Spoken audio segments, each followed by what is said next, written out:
प्यारे विद्यार्थियों, इस सेशन के अंतर्गत हम अध्याय 4 के भाग 12 के अंतर्गत प्रश्न संख्या 8 और 9 पर चर्चा करने वाले हैं। शुरुआत करते हैं प्रश्न संख्या 8 से। क्या कहता है? पुनीत, पंकज और पम्मी व्यापार में साझेदार हैं। अपना लाभ हानि विभाजन 2:1 के अनुपात में करते हैं। यह इनका लाभ हानि विभाजन अनुपात हो गया। 31 मार्च 2017 को जो तुलन पत्र है, बैलेंस शीट है, वो कुछ इस प्रकार से है। क्या दिया गया है? कैश एट बैंक 20,000 रुपए, स्टॉक 30,000, देनदार का शेष 80,000, इन्वेस्टमेंट 70,000, फर्नीचर 35,000, बिल्डिंग 1,15,000 और टोटल 3,50,000। बिल्कुल इसी तरफ क्रेडिटर्स 1,00,000, कैपिटल पुनीत का 60,000, पंकज का 1,00,000, पम्मी का 40,000 और जो कि रिजर्व है वो दिया गया है आपको 50,000 रुपए। अब देखिए क्या दिया गया है। दिया गया है 30 सितंबर 2017 को पम्मी की मृत्यु हो गई, यानी कि पम्मी जो है साझेदार कितनी अवधि तक रहे? अप्रैल, मई, जून, जुलाई, अगस्त और सितंबर, यानी 6 महीने तक के लिए पम्मी जो है साझेदार रहते हैं। यानी लाभों में 6 महीने तक का हिस्सा जो है करंट ईयर में दिया जाएगा। लिखा है मृत साझेदार मृत्यु की तिथि तक के लाभ का अधिकारी होगा। प्रश्न में सूचना दी जाए अथवा नहीं करंट ईयर का जो लाभ होना है। चूंकि देखिए बैलेंस शीट जो दी गई है वो 31 मार्च 2017 की है और मृत्यु जो हो रही है वो है 30 सितंबर 2017 को, यानी लास्ट बैलेंस शीट के पश्चात 6 महीने तक फर्म में साझेदार रहता है। तो प्रॉफिट में, करंट ईयर के प्रॉफिट में 6 महीने का लाभ अवश्य दिया जाएगा, जिसकी गणना पिछले वर्ष के लाभ आधार पर होगी। यानी यही माना जाएगा कि जो लास्ट ईयर का प्रॉफिट था वही करंट ईयर का लाभ मानते हुए उसका 6 महीने का लाभ निकालेंगे और पम्मी को उसका हिस्सा जो है लाभों में दिया जाएगा। वह फर्म में अपने भाग की ख्याति का अधिकारी होगा। गुडविल में उसका शेयर जो है दिया जाएगा। और गुडविल की गणना देखिए, गणना अंतिम 4 वर्षों के औसत लाभ, पिछले 4 वर्षों का जो प्रॉफिट दिया गया है उसका औसत लेंगे और 3 वर्ष के क्रय के आधार पर की जाएगी। लास्ट 4 वर्ष का एवरेज ले लीजिए, 3 से गुणा कर दीजिए, औसत लाभ जो है एवरेज प्रॉफिट आ जाएगा। अंतिम 4 वित्तीय वर्षों के जो लाभ है, प्रॉफिट जो है वो इस प्रकार से दिए गए हैं। 13-14 के लिए 80,000, 14 और 15 के लिए 50,000, 15-16 के लिए 40,000 और 16-17 के लिए जो लाभ दिए गए हैं 30,000 रुपए दिया गया है। चारों को जोड़ेंगे, 4 का भाग लगाएंगे, औसत लाभ आएगा। जैसे ही 3 से गुणा करोगे ख्याति की अमाउंट आ जाएगी। मृत्यु की तिथि तक साझेदार के आहरण 10,000। इससे क्या होगा? उसकी पूंजी में कमी आएगी। जो शेष पम्मी को दिया जाना है उसमें 10,000 का रिडक्शन, यानी कि उसके कैपिटल अकाउंट में 10,000 डेबिट में। पूंजी पर ब्याज 12% प्रति वर्ष दिया जाएगा, पर एनम दिया जाएगा।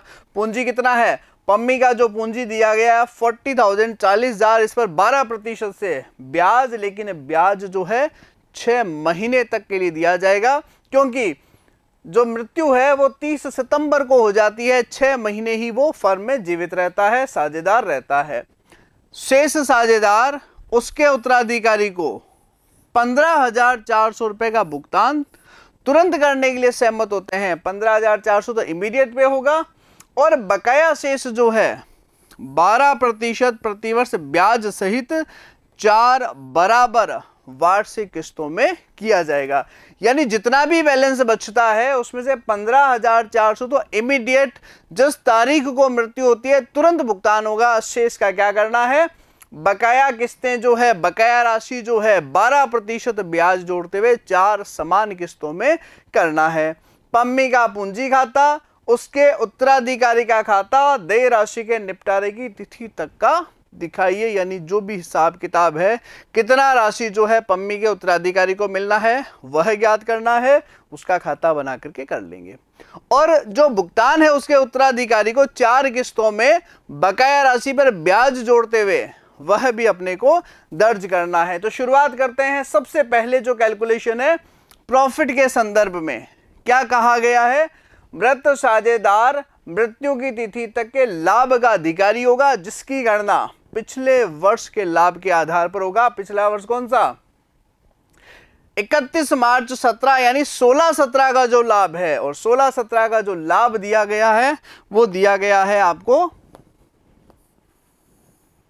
30,000 रुपए। यानी इसी को करंट ईयर का लाभ मानते हुए हमें क्या करना है? पम्मी को लाभों में हिस्सा देना है। देखिए किस प्रकार से। फर्स्ट पॉइंट,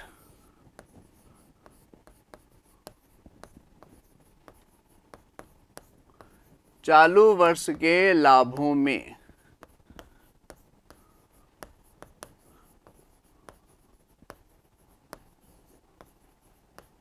पम्मी का हिस्सा।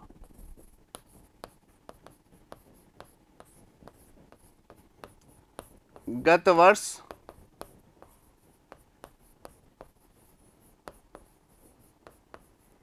को आधार मानकर। तो देखिए किस प्रकार से होगी गणना। गणना जो होगी, अपने को गत वर्ष का लास्ट ईयर का जो लाभ दिया गया है वो 30,000 रुपए का है, लेकिन पूरे वर्ष का लाभ है 30,000। पम्मी जो है 30 सितंबर को मृत्यु हो जाती है, यानी कि 6 महीने तक साझेदार रहते हैं, तो लाभ पूरे वर्ष का नहीं 6 महीने का लिया जाएगा, 6/12। और पम्मी का लाभों में हिस्सा कितना है? प्रॉफिट शेयरिंग रेशियो दिया गया है 2:2:1। ये आपको लाभ हानि विभाजन अनुपात दिया गया है। तो पम्मी का हिस्सा कितना हो गया? 1/5 हिस्सा। यानी कि ये जो 6 महीने का लाभ लिया है, इसका अपने को क्या करना है? 1/5 यानी कि 1/5 हिस्सा जो है वो अवश्य करना है। कितना आ जाएगा लाभ? 3,000 रुपए। फर्स्ट पॉइंट तो यही हो गया, लाभों में कितना हिस्सा मिलने वाला है। सेकंड बात करते हैं गुडविल जो है ख्याति के संदर्भ में। वह फर्म में अपने भाग की ख्याति का अधिकारी होगा। गणना अंतिम 4 वर्षों के औसत लाभ के 3 वर्षों के क्रय के आधार पर, यानी 4 वर्षों का औसत लेंगे, उसे 3 से गुणा करेंगे, वो फर्म की ख्याति होगी, और फर्म में पम्मी का हिस्सा 1/5 हिस्सा निकालेंगे, जो कि शेष साझेदारों द्वारा उनके जो गेनिंग रेशियो है, जो फायदे का अनुपात है, उसमें वहन किया जाएगा। तो पहले तो हम फायदे का अनुपात ही निकाल लेते हैं।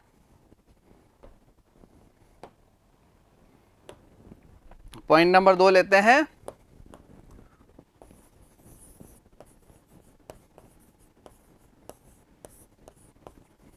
फायदे या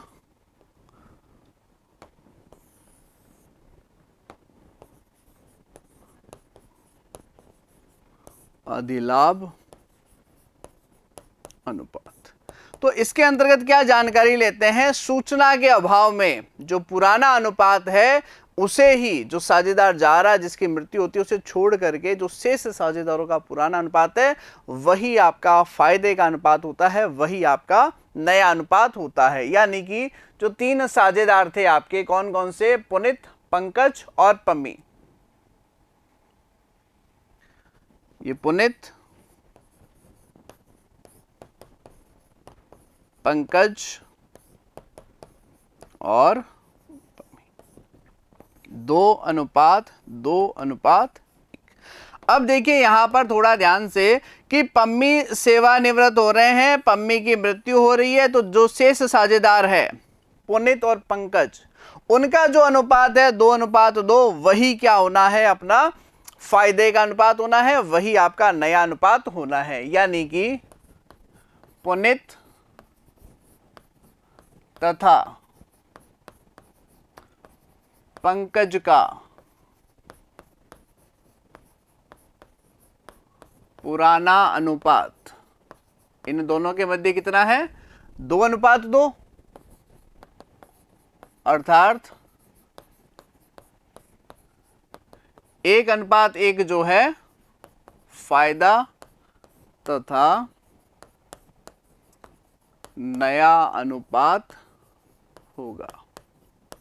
क्योंकि कोई सूचना नहीं है कि पम्मी जो मृत्यु हो रही है वो अपना हिस्सा किसे त्याग करते हैं। ये तो हो गया अपना गेनिंग रेशियो, फायदे का अनुपात। अब ख्याति की जो गणना है, पॉइंट नंबर 3।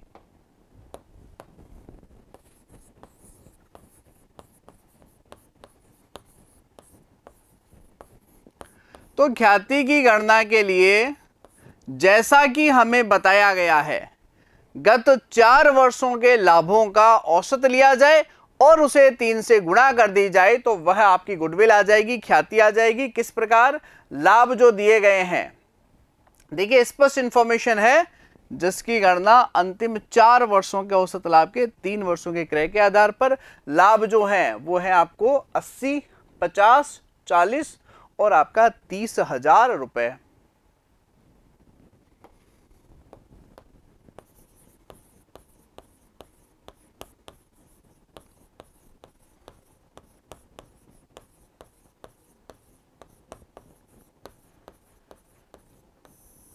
बटा क्या जाएगा? 4।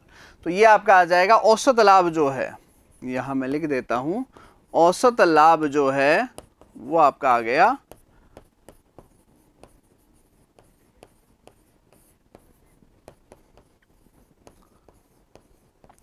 और गुडविल क्या है? औसत लाभ के 3 वर्ष के क्रय के आधार पर, यानी इसको 3 से हम क्या कर देंगे? गुणा कर देंगे। ये आपकी आ गई ख्याति।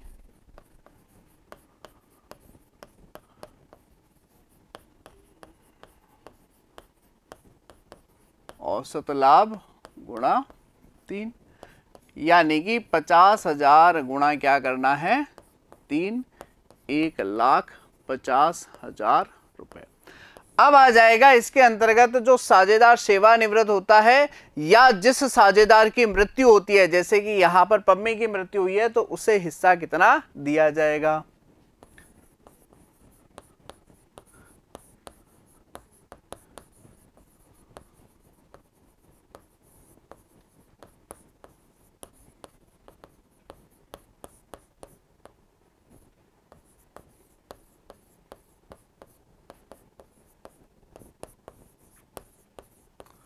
और यह जो हिस्सा है पुनित और पंकज द्वारा फायदे के अनुपात में वहन किया जाएगा, यानी पुनित डेबिट, पंकज डेबिट टू क्या आ जाएगा? पम्मीज कैपिटल अकाउंट। अगर जर्नल प्रविष्टि पूछा जाता है तो क्या प्रविष्टि करेंगे?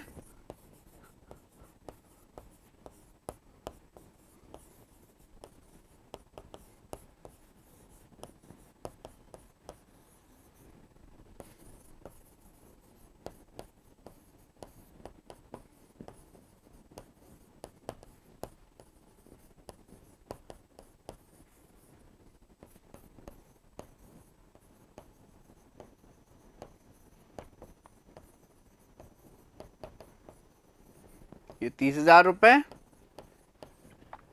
और दोनों साझेदारों द्वारा अधिलाभ फायदे का अनुपात यानी कि बराबर वहन किया जाएगा।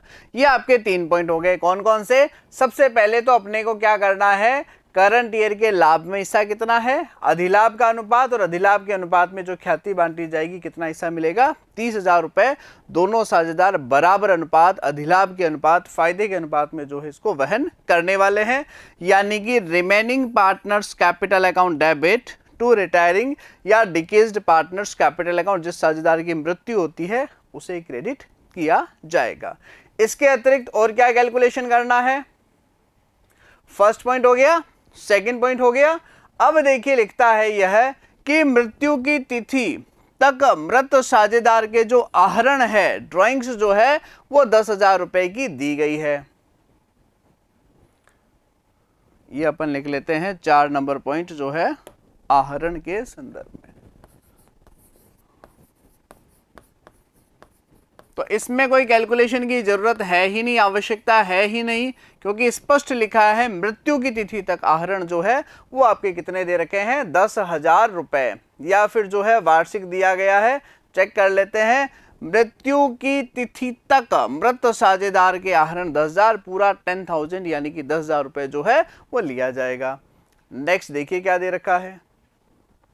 पूंजी पर ब्याज 12% वार्षिक दर से दिया जाएगा। तो पूंजी कितना है, पूंजी दिया गया है अपने को 40,000 40,000, तो 12% से कितना आएगा 4,800। लेकिन हमें 6 महीने का लेना है, क्योंकि 30 सितंबर को जो है मृत्यु हो जाती है, वह 6 महीने तक ही फर्म में साझेदार थे। तो देखिए ये आ जाएगा पूंजी पर ब्याज।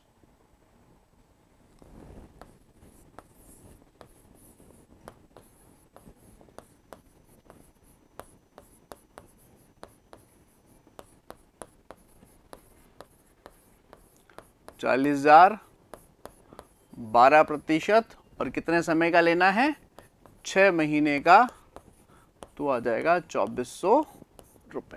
क्लियर है, कितना आ जाएगा पूंजी पर ब्याज, 2,400 रुपए। और नेक्स्ट पॉइंट जो आ जाएगा आपका, और कौन सा पॉइंट बकाया रहता है, देखिए ये हो गया आपका 15,400 इमीडिएट पे करना है, पूंजी पर ब्याज हो गया।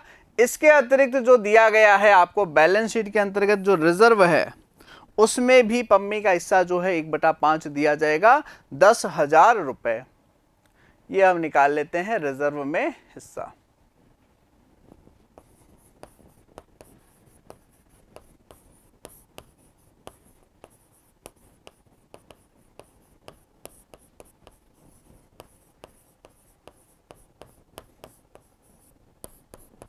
₹10,000।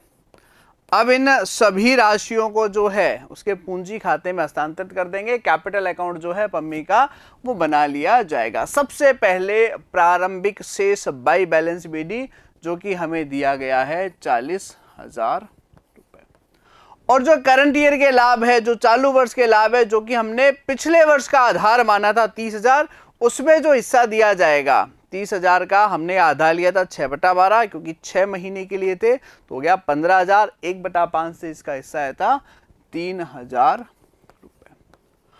और आपका जो गुडविल में हिस्सा निकाला था, 4 वर्षों का एवरेज लाभ आया था 50,000, उसका तिगुना गुडविल निकाली थी 1,50,000, और पम्मी का हिस्सा 1/5 किया था, जो कि आया था 30,000 रुपए, जिसे अधिलाभ के अनुपात में वहन किया था, बराबर अनुपात में वहन किया था।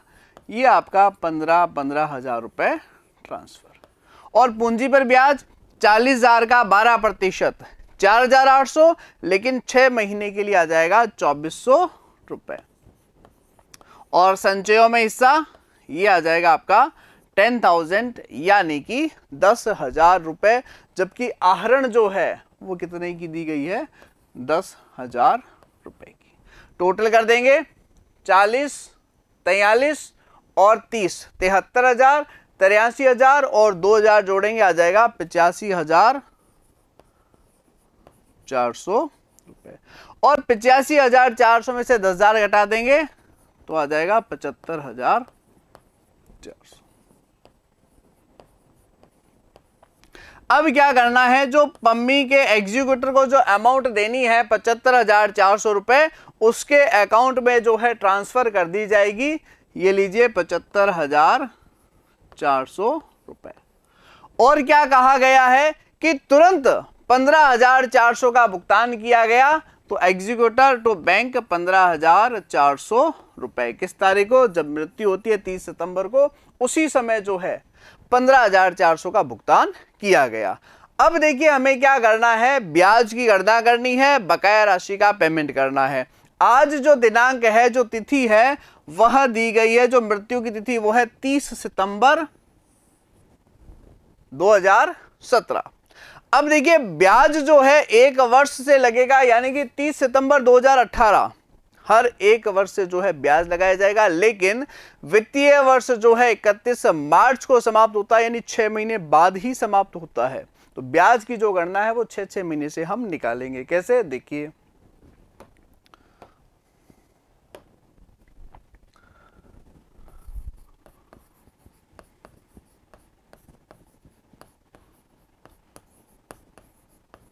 बकाया राशि पर ब्याज की गणना। क्लियर है। अब देखिए टोटल देय राशि कितनी थी,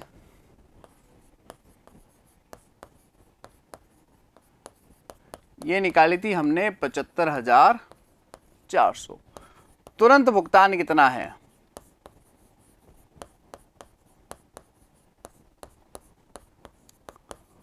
शेष कितना बचा?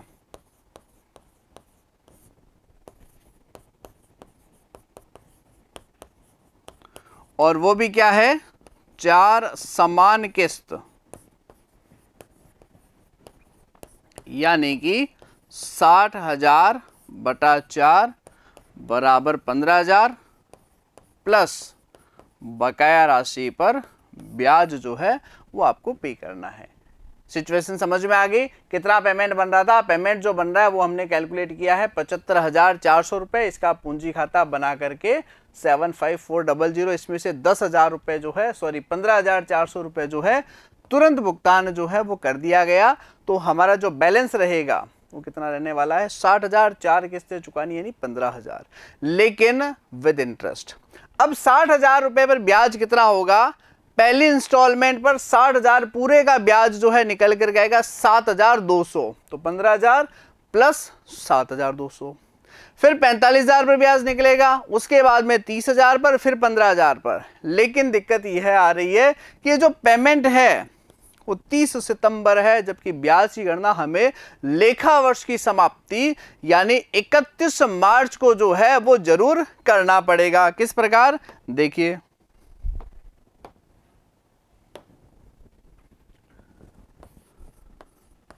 तीस सितंबर 2017 से 31 मार्च 2018 तक, तो कितना आ जाएगा? 60,000 का अमाउंट था, 12% गुणा 6/12 यानी कि 3600 रुपए। फिर आ जाएगा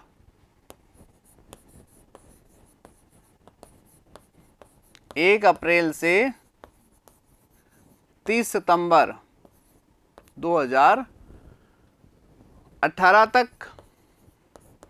ये आ जाएगा आपका 60,000।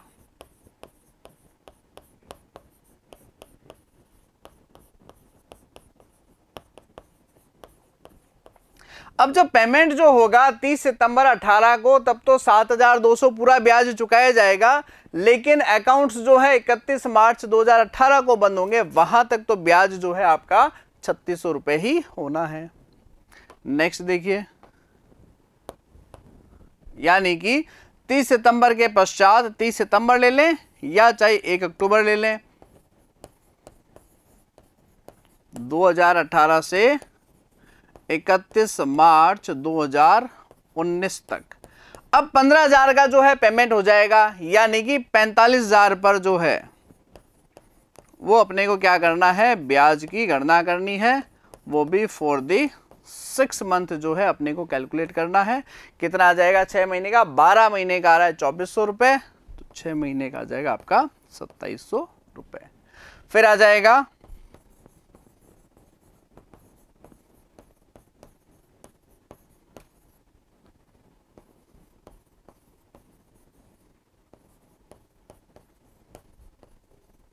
सेम ही आएगा 2700 रुपए, बार बार लिखने की जरूरत ही नहीं है क्योंकि 6 महीने का 2700 है, तो ये भी कितना आएगा आपका? 2700 रुपए।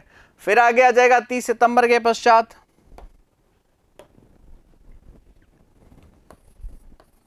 सितंबर 2019 से 31 मार्च 20 तक का। अब देखिए क्या करना है, 15,000 यहां कम हो गए चुकाने के बाद 45, अब 45 से फिर 15,000 चुका दिए, यानी कि 30,000 पर जो है गणना की जाएगी।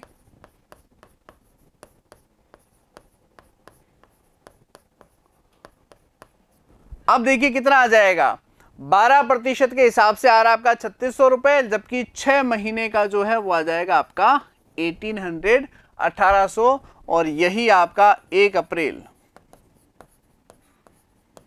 2020 से 30 सितंबर 2020 तक सेम ही आना है 1800 यानी कि 1800 रुपए। नेक्स्ट क्या आ जाएगा?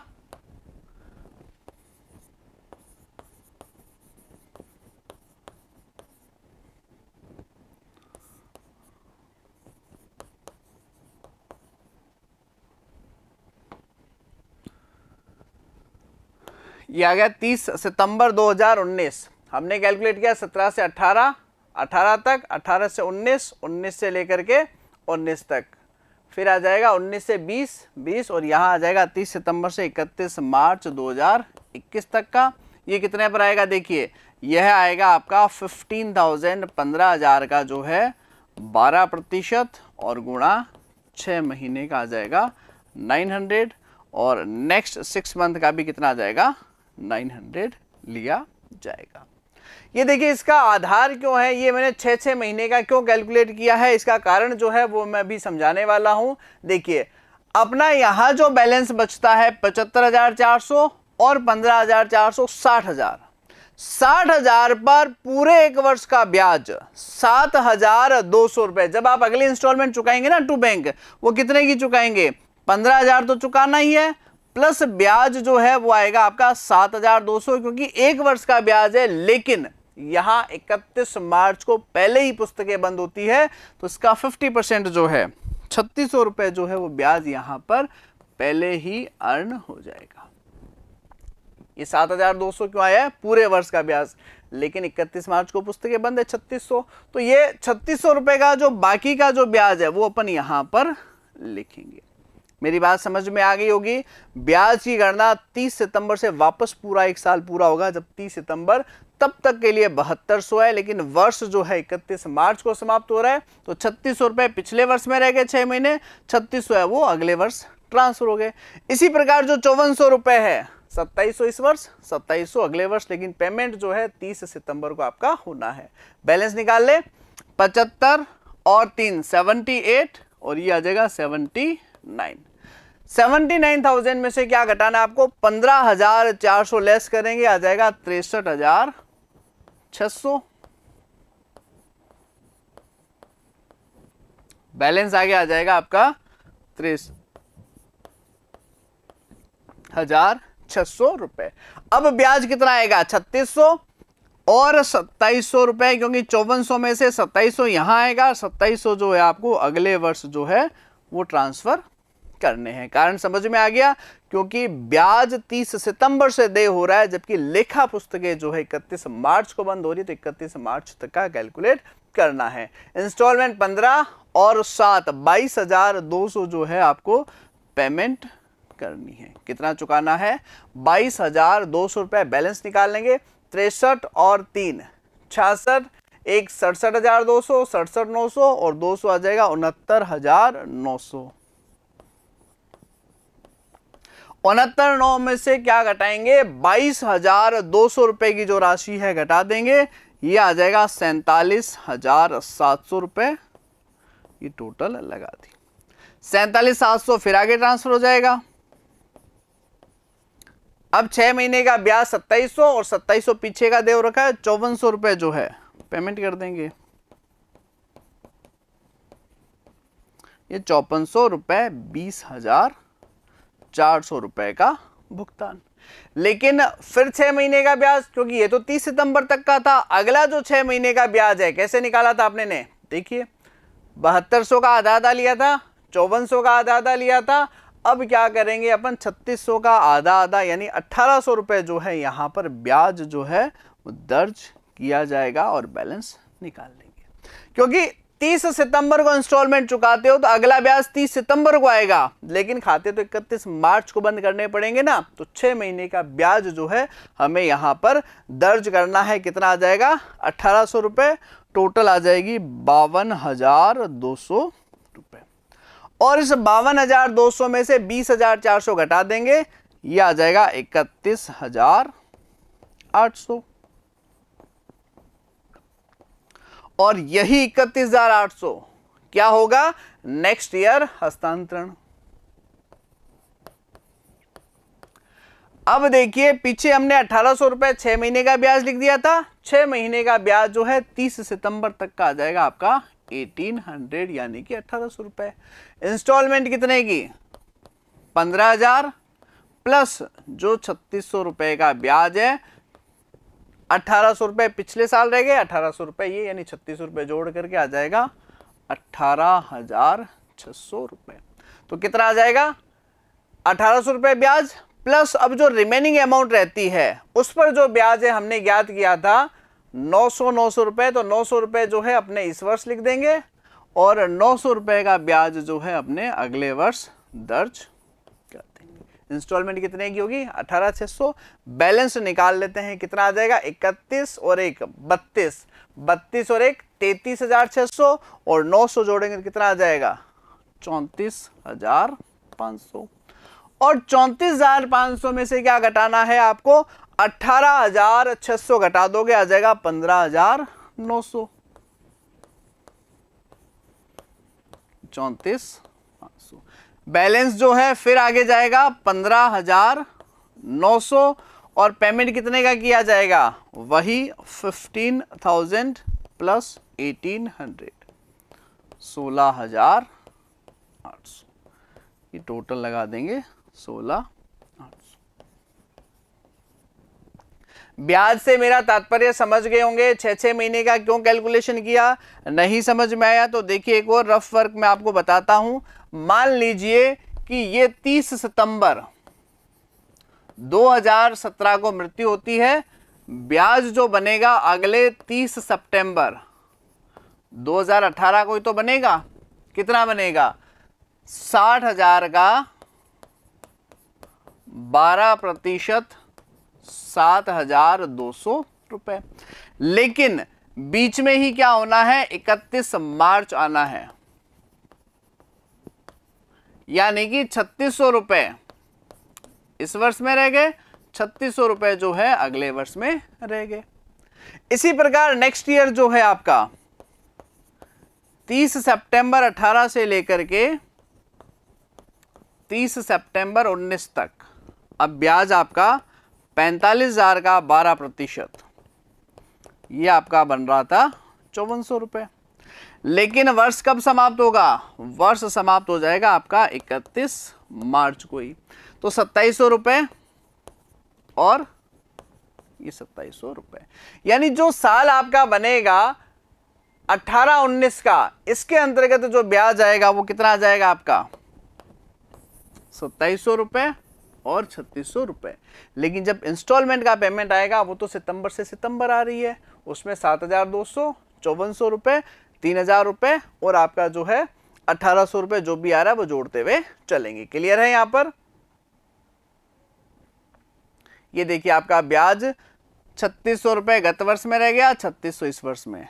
इस वर्ष में कब? 30 सितंबर तक का, क्योंकि 30 सितंबर को इंस्टॉलमेंट चुका रहे हैं। ऐसा मत करना कि 31 मार्च तक का आगे तक का ब्याज निकाल दें, पहले ही अमाउंट कम हो जाएगी। 15,000 घटा के शेष 15,000 पर जो है कैलकुलेशन करने वाले हैं। ये क्या किया जाएगा? इस प्रकार जो देय राशि है उसका भुगतान जो है वो करेंगे। चले अगले प्रश्न पर। प्रश्न संख्या 9 देखिए क्या कहता है। 31 मार्च 2017 को प्रतीक, रॉकी और कुशल का तुलन पत्र जो है, बैलेंस शीट जो है वो इस प्रकार दिया गया है। बिल्स रिसीवेबल 16,000, फर्नीचर का balance 22,600, stock 20,400, debtors 22,000, cash at bank 18,000, cash in hand दिया गया है 3,000, टोटल 1,02,000। इस तरफ क्रेडिटर्स दिया गया है। रिजर्व, रिजर्व के बारे में क्या कहा जाता है? साझेदार की मृत्यु, सेवानिवृत्ति, किसी भी कंडीशन में जो साझेदार है उसका जो भी लाभ हानि विभाजन अनुपात है उसे उसका हिस्सा जो है वो अवश्य दिया जाएगा। कैपिटल 30, रॉकी का 20 और कुशाल का आ गया 20,000 रुपए। नेक्स्ट लिखा है 30 जून 2017 यानी कि 3 माह पश्चात। 3 माह पश्चात कैसे हुआ? क्योंकि बैलेंस शीट जो दी गई है 31 मार्च 2017 की है और मृत्यु होती है 30 जून को, यानी अप्रैल, मई और जून 3 महीने तक जो है रॉकी फर्म में साझेदार रहता है। उसके पश्चात उसकी मृत्यु हो जाती है। साझेदारी संलेख के अनुसार मृत साझेदार का उत्तराधिकारी निम्न का अधिकारी होगा। क्या क्या दिया जाएगा? साझेदार के पूंजी खाते का जमा शेष, यानी सबसे पहले तो जो रॉकी का जो पूंजी है 20,000 20,000 वह शेष उसे दिया जाएगा। तत्पश्चात पूंजी पर 5% से ब्याज कितना आएगा? 20,000 गुणा 5%, 1000, लेकिन हमें कितनी अवधि तक का निकालना है?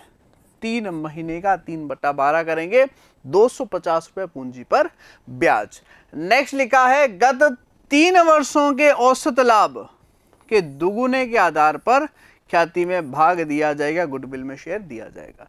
तो जो भी 3 वर्षों के लाभ दिए गए होंगे उनका एवरेज लेंगे, उनको 2 से गुणा करेंगे, गुडविल आएगा, और गुडविल में रोकी का हिस्सा निकालेंगे।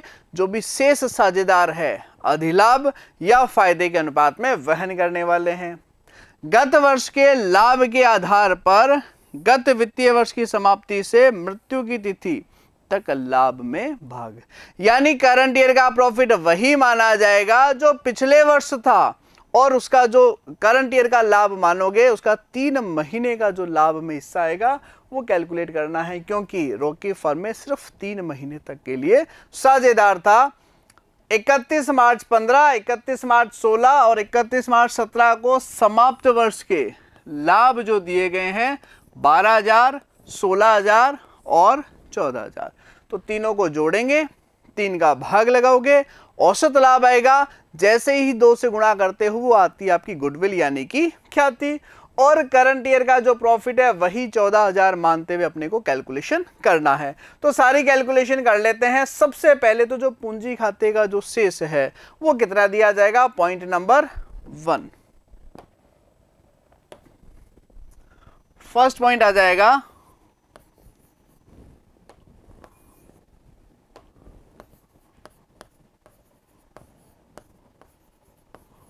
रॉकी की पूंजी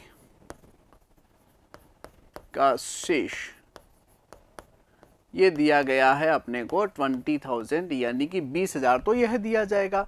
पॉइंट नंबर 2 क्या कहता है? पूंजी पर ब्याज 5% की दर से। पूंजी कितना दिया गया है? 20,000 रुपए कैलकुलेट कर लेते हैं। पॉइंट नंबर 2, अब देखिए करना क्या है, 1 अप्रैल 2017 से 30 जून 2017 तक रॉकी की पूंजी पर ब्याज। ऐसा क्यों किया गया है? क्योंकि 30 जून को उसकी मृत्यु हो जाती है, उसके बाद में पूंजी नहीं रहेगी, वह फर्म में साझेदार नहीं रहने वाला है। 20,000, 5%, 3 महीने के लिए 3/12, ये आ जाएगा 250 रुपए। क्लियर है? फर्स्ट पॉइंट पूंजी 20,000, सेकेंड पॉइंट पूंजी पर ब्याज। थर्ड पॉइंट क्या दिया गया है? 3 वर्षों के औसत लाभ के दुगुने के आधार पर ख्याति में हिस्सा। तो गुडविल का कैलकुलेशन कर लेते हैं।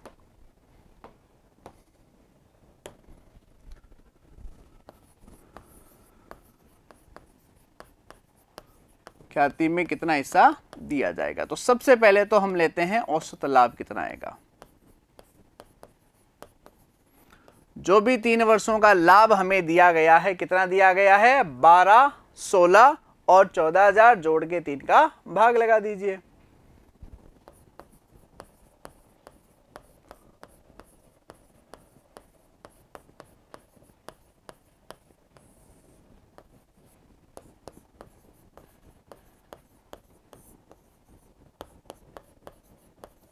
ये आया है औसत लाभ, और ख्याति क्या है? औसत लाभ का दुगुना।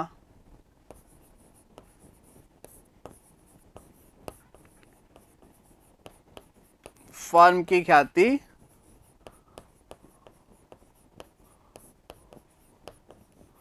औसत लाभ का दुगुना।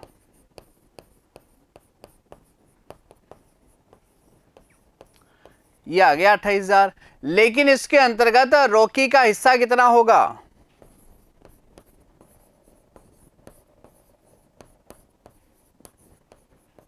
तो देखिए लाभ हानि विभाजन अनुपात कितना है। लाभ हानि विभाजन अनुपात जो दिया गया है वो लिखा है लाभ का विभाजन पूंजी अनुपात में किया जाएगा, और पूंजी जो है वो दी गई है आपको 30, 20, 20, यानी कि 2/7 हिस्सा जो है वो आपको रॉकी का निकालना है।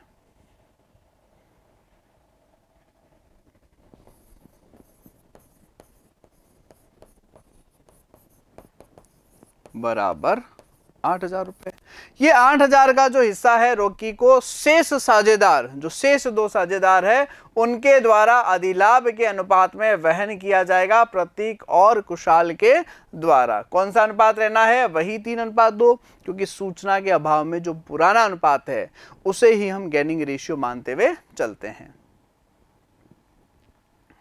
क्या जाएगा?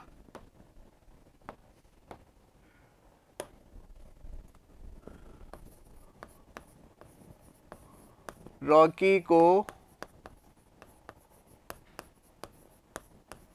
ख्याति में देय हिस्सा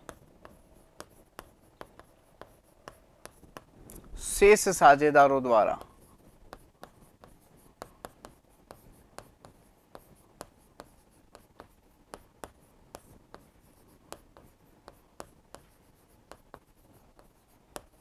फायदे या हम कहें अधिलाभ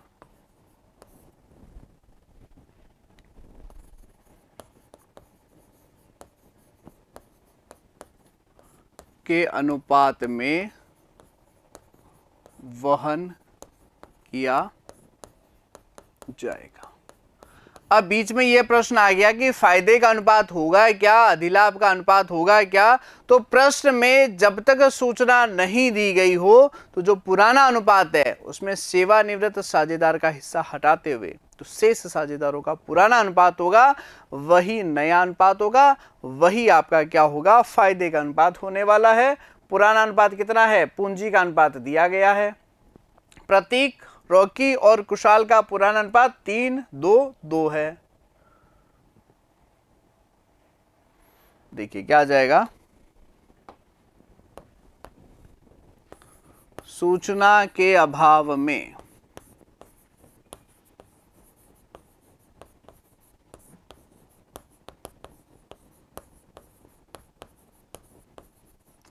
सेवानिवृत्त साझेदार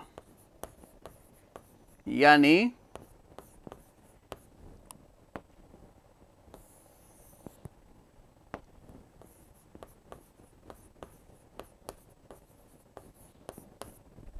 रॉकी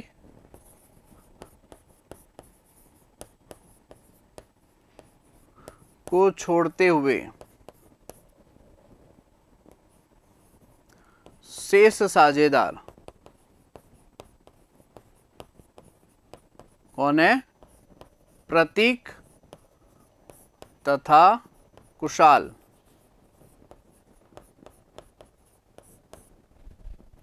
का पुराना अनुपात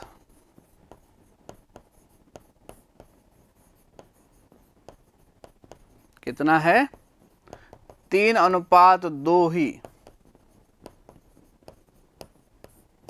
फायदे या अधिलाभ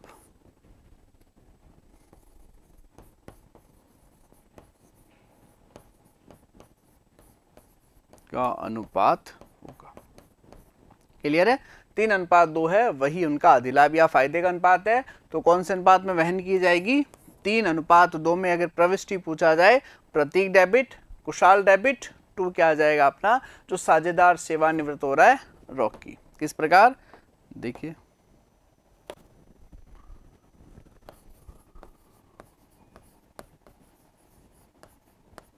प्रतीक कैपिटल अकाउंट डेबिट और दूसरा साझेदार कौन सा है? कुशाल कैपिटल अकाउंट डेबिट 2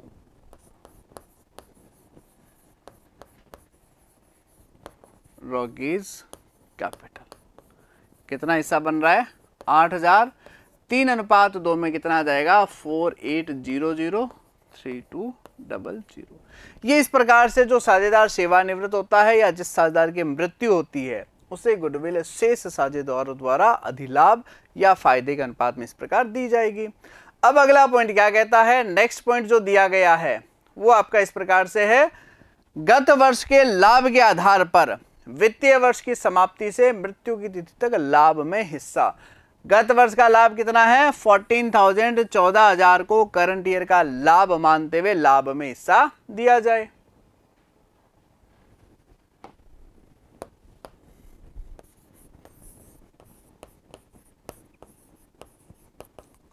गत वर्ष के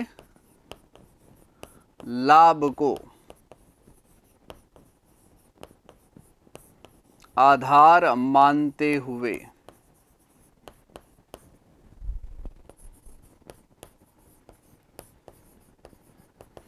चालू वर्ष के लाभ में हिस्सा।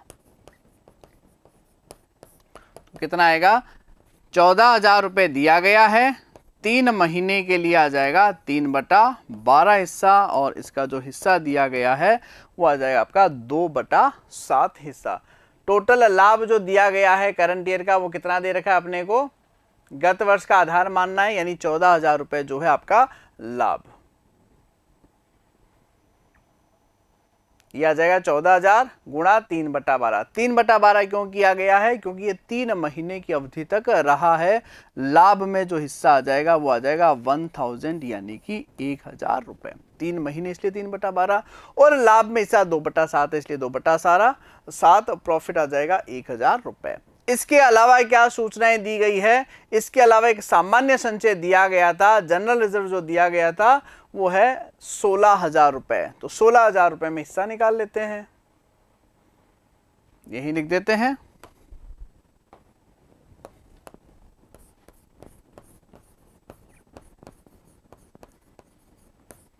सामान्य संचय ये दिया गया है 16,000, और 16,000 में इसका हिस्सा आएगा 2/7। क्या इसे समय के आधार पर विभाजित करेंगे? बिल्कुल नहीं, क्योंकि यह तो 31 मार्च को जो बैलेंस शीट बनी थी उसकी मृत्यु से पहले उसी दिन थे जनरल रिजर्व, करंट ईयर का थोड़ी है, पिछले वर्षों का है 16,000। तो सिर्फ और सिर्फ 2/7 करेंगे, ये आ जाएगा आपका 4,571 रुपये। ये जो है साझेदारों को पे करना है। अब इसके संदर्भ में जो जर्नल प्रविष्टि है, जो अकाउंट है, वो किस प्रकार से बनाया जाएगा। सबसे पहले अपन बात करते हैं पूंजी पर जो ब्याज है वो कितना है 250 यानी कि 250 रुपए। इसके पश्चात लाभों में हिस्सा यानी कि जो P&L सस्पेंस है वो कितना निकाला था अपने ने 1,000 रुपए करंट ईयर के लाभ में। इसके अलावा जो जनरल रिजर्व है, जो सामान्य संचय है, वो थे 4,571 रुपए। तो टोटल कितना बन जाएगा, इन सभी राशियों को जो है जोड़ दिया जाएगा, 4 और 1 5, 5,700, 5,821 रुपए यहां पर दर्ज हो जाएंगे। क्लियर है, कितना आ गया रोकीज कैपिटल 5,821। अब गुडविल यानी ख्याति में जो हिस्सा दिया जाना है उसके लिए हमने ऑलरेडी प्रविष्टि की थी। Prateek debit, Kushal debit to Rocky 4,800, 3,200 और 8,000 रुपए। ये आपका जो है गुडविल का हस्तांतरण कर दिया जाएगा। तो 5 और 8 13,821, और जो उसका पूंजी का शेष था, कितना बैलेंस दिया गया था पूंजी का 20,000 रुपए, यानी 20,000 जो है ये उनका पूंजी का बैलेंस। टोटल मिला के कितना आ जाएगा 20 और 5 25। इन दोनों राशियों को जोड़ देते हैं, 20 5 25 और 8 33। 33,821 जो है उसके अकाउंट में ट्रांसफर कर दिया जाएगा। किसके अकाउंट में, उसका जो भी प्रतिनिधि है, जो भी उत्तराधिकारी है, उसमें हस्तांतरण कर दिया जाएगा, ट्रांसफर कर दिया जाएगा। कई बार 1 नंबर के लिए मल्टीपल चॉइस के लिए प्रश्न आ जाता है उत्तराधिकारी कौन, तो इस प्रकार आज से आंसर नहीं देना है पुत्र, पुत्री या पत्नी। देखिए जो भी कानूनन उत्तराधिकारी होगा, जिसको उसने ऑथोराइज्ड किया है, वही यहाँ पर उत्तराधिकारी होता है। ऐसा नहीं पुत्र पहला ऑप्शन देखा उस पर टिक कर दिया, है ना। मृत साझेदार को देय राशि दी जाएगी, ऑप्शन ए उसके पुत्र को, ऑप्शन बी मैनेजर को, ऑप्शन सी उसके दोस्त को, रिश्तेदार को, और ऑप्शन डी दे दिया कानूनी उत्तराधिकारी। हमने प्रश्न पूरा पढ़ा ही नहीं, पुत्र पर टिक कर दिया, जबकि डी ऑप्शन था उसका, जो भी कानूनी उत्तराधिकारी होगा उसे दिया जाएगा। अब देखिए अकाउंट कैसे बनेगा। रॉकीज का कैपिटल जो प्रारंभिक शेष था वो आ गया 20,000, 20,000। पूंजी पर ब्याज 3 महीने के हिसाब से आ गया 250। लाभ में हिस्सा 1,000 रुपए, और जो सामान्य संचय है उसमें हिस्सा 4,571, और गुडविल जो 8,000 रुपए का हिस्सा देना था प्रतीक और कुशाल के द्वारा कितना वहन किया जा रहा है, 4,800 और 3,200 रुपए, यानी कि यह सभी राशियां जो है उसके उत्तराधिकारी को देय होगी। टोटल आ जाएगा 33,821, और यही जो है बैलेंस उसके उत्तराधिकारी को देय होगा। देखिए, जिस भी साझेदार की मृत्यु होती है, फर्स्ट पॉइंट ध्यान में रखना है उसका पूंजी पर ब्याज जो है वो कितना है, तो जितनी अवधि तक रहा है उतनी अवधि तक। आहरण पर ब्याज जितनी अवधि तक रहा है उतनी अवधि तक। जो वेतन दिया जा रहा है उस वेतन में भी ध्यान में रखना है वो कितने माह तक, कितने समय तक साझेदार रहा था।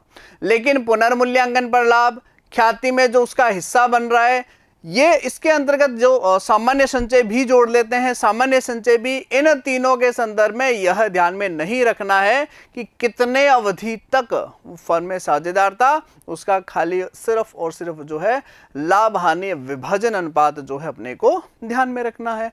और क्या करना है, जो करंट ईयर का प्रॉफिट है उसमें समय भी ध्यान में रखना है और कितनी अवधि तक वो फर्म में रहा था, इसके साथ साथ जो उसका लाभ हानि विभाजन अनुपात है वह भी ध्यान में रखेंगे।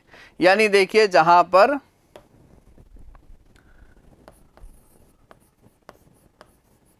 समय जो आधार बनने वाला है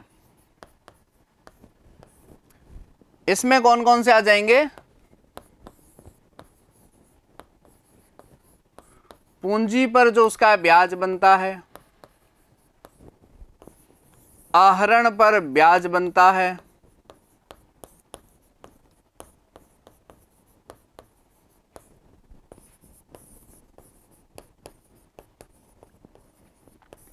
वार्षिक या प्रति माह उसे वेतन दिया जाता है। इन तीनों पॉइंट्स में क्या ध्यान में रखना है, कितनी अवधि तक वो साझेदार फर्म में था। अगर 3 महीने जीवित रहता है तो 3 महीने का कैलकुलेट करेंगे, 6 महीने जीवित रहता है तो 6 महीने के लिए। और ये तो हो गया समय। फिर आ जाएगा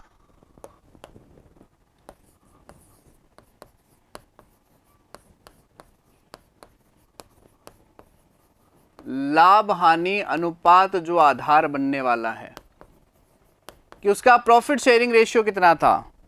इसके अंतर्गत आ जाएंगे आपके ख्याति, पुनर्मूल्यांकन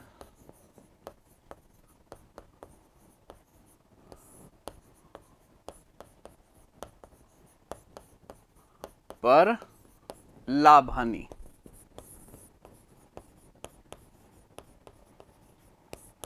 सामान्य संचय तथा P&L अकाउंट का शेष।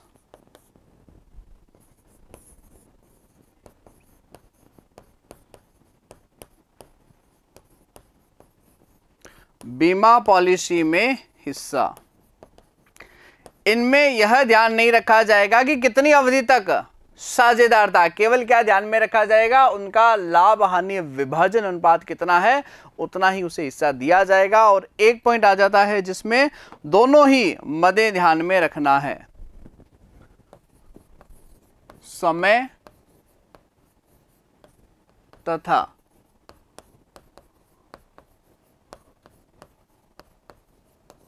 लाभ हानि अनुपात। इसके अंतर्गत आ जाएगा चालू वर्ष का लाभ, क्योंकि पूरे वर्ष का लाभ नहीं लेंगे क्योंकि पूरे वर्ष वो साझेदार फर्म में था ही नहीं, और उसका लाभ हानि विभाजन अनुपात भी जो है अपने को ध्यान में रखना है। ये मृत साझेदार को जो देय राशि की गणना है वहां पर इन तीनों पॉइंट्स का जो ध्यान देना, विचार देना अति आवश्यक है। तो साझेदारी में फिलहाल के लिए इतना ही, टॉपिक को नेक्स्ट क्लास में कंटिन्यू करेंगे। Thank you very much.